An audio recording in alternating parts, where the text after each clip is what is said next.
Good morning সকলকে। আজকে আমি বাংলা সাহিত্যের ইতিহাস থেকে একটা গুরুত্বপূর্ণ বিষয় আলোচনা করতে চলেছি, যেটা হলো অঙ্গদের রায়বার। দেখো, অঙ্গদের রায়বার কী জিনিস, রায়বার যে ব্যাপারটা সেটা জানতে হলে আগে আমাদের একটুখানি আগের অংশ জেনে নিতে হবে।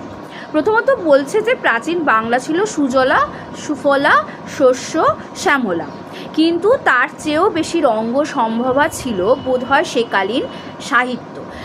রঙ্গ সম্ভবা মানে প্রত্যেকেই আশা করি বুঝতে পেরেছ। কৃত্তিবাসী রামায়ণে অঙ্গদের রায়বার অংশটি প্রায় সেই রকম একটি নিদর্শন।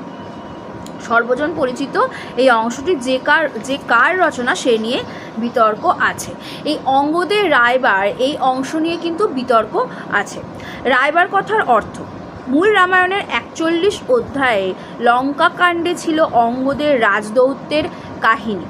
তারই অনুসরণে অঙ্গদের রায়বার কল্পনা করা হয়, কিন্তু কথা হলো সেটি কৃত্তিবাসের রচনা না পরবর্তী কবিচন্দ্রের রচনা পালাকার মারফত কৃত্তিবাসে প্রক্ষিপ্ত, তাই নিয়ে চলেছে সুধীজনের মধ্যে জল্পনা।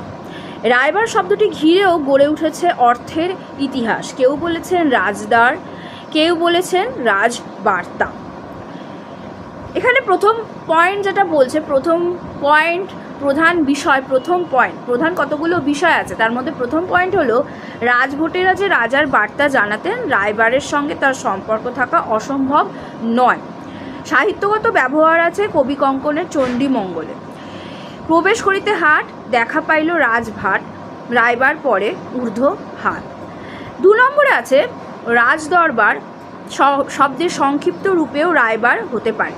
ফার্সি দরবার শব্দের সঙ্গে এর যোগ থাকা বিচিত্র নয়, কেননা রামায়ণ কাব্যের রায়বার মুসলমান প্রভাবের পরেই পাওয়া যায়। ফকিররাম, খোসাল শর্মা, রামনারায়ণ, দ্বিজ তুলসী প্রভৃতি বহু কবি লঘু কৌতুকের ঘটনারূপে অংশটিকে তাদের কাব্যে আমন্ত্রণ জানান। ক্রমে গড়ে ওঠে অষ্টাদশ শতকের বিরাট রায়বার সাহিত্য। হে অঙ্গদ মহাবলী, রাবণ রাজারে কিছু দিয়া এসো গালি। লঙ্কাকাণ্ডে রাবণকে যুদ্ধ থেকে নিবৃত্ত করার জন্য রামের এই নির্দেশ পেয়ে অঙ্গদ উপস্থিত হয় রাবণের সভায়। শুরু হলো তারপর জন্মের ইঙ্গিত করে ইন্দ্রজিতের প্রতি ব্যঙ্গ। এই যত বসে আছে সবাই কি তোর পিতা, কিংবা আরও অভব্যভাবে ধন্য নারী মন্দোদরী, ধন্য রে তোর মাকে। এক যুবতী শতেক পতি ভাব কেমনে রাখে। আবার সন্ধির জন্য রাবণের নানা রকম দাবি শুনে সে বলে যে তোর দারুণপণ